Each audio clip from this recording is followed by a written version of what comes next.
In August 1874, J.N. Andrews filled out his passport application. He was preparing for an overseas journey with his 2 children. On September 15 of that year, they would sail together for England and then on to Switzerland, the first official overseas missionaries of the Seventh-day Adventist Church.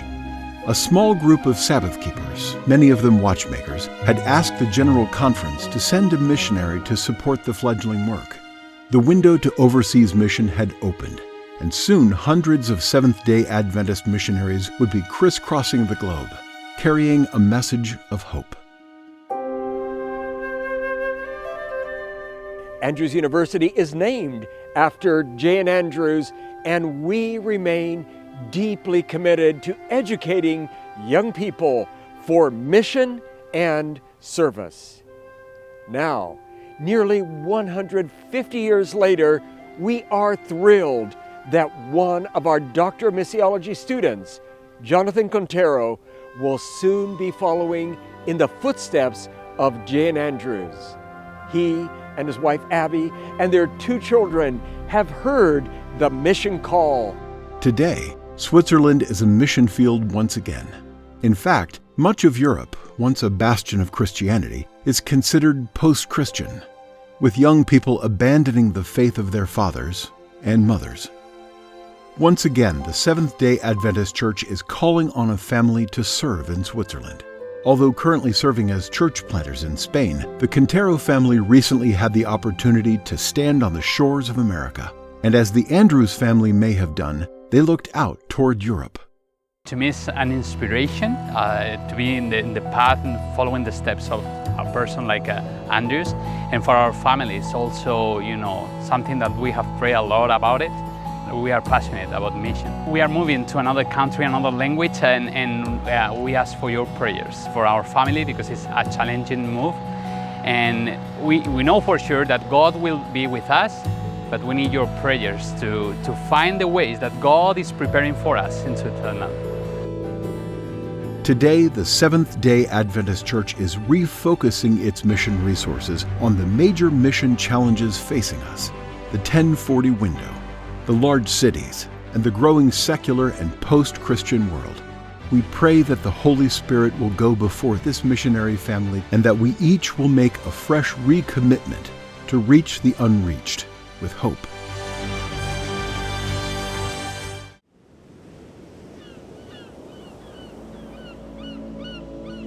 We've come to the Shetland Islands.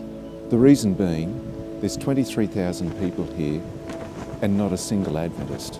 We want to reach them with the gospel, and we'd love to see them ready for Jesus to return. The Shetland Islands are part of Scotland and the northernmost part of the United Kingdom. Anthony Kent, the Associate Ministerial Secretary at the General Conference, put together a small team of pastors from Scotland and the UK to spend 1 week cycling through the islands to tell people about Jesus and hand out Christian literature. After an overnight ferry ride to reach the islands, the team prepared to set off to reach the unreached. And as far as we know, there are no Adventist members on the Shetlands.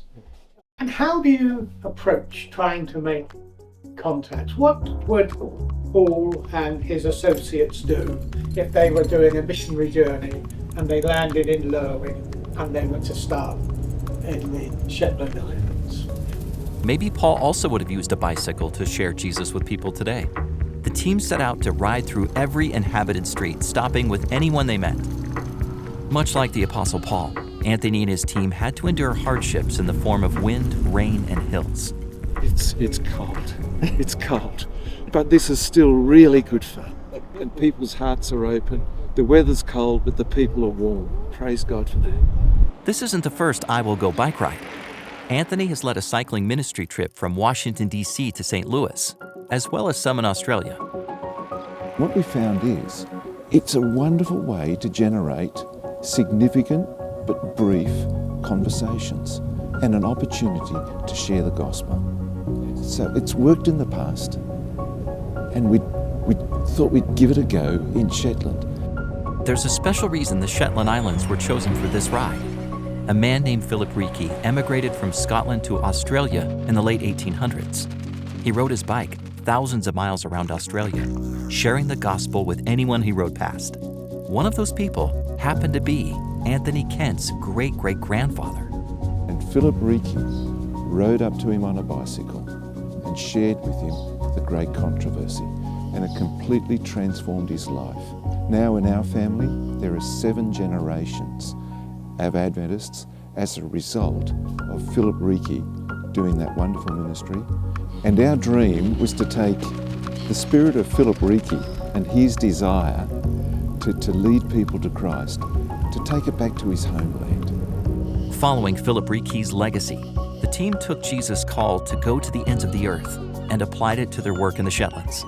We've literally gone from the very south of the Shetland Islands to Sambra, and we've gone all the way north as far as we can ride a bike, from sea to sea in a sense.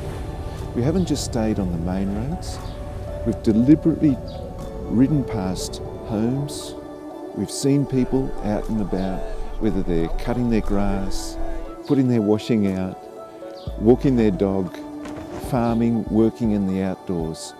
We've gone to where people are available, and we've had wonderful conversations with them. Although this is not the way they normally witness, they've seen the value of trying unique methods of ministry. We have here a group of pastors. They're not cyclists, but they're willing to go to the ends of the earth, even if it means riding a bike in wet, cold, windy conditions, if it may lead one person to Jesus.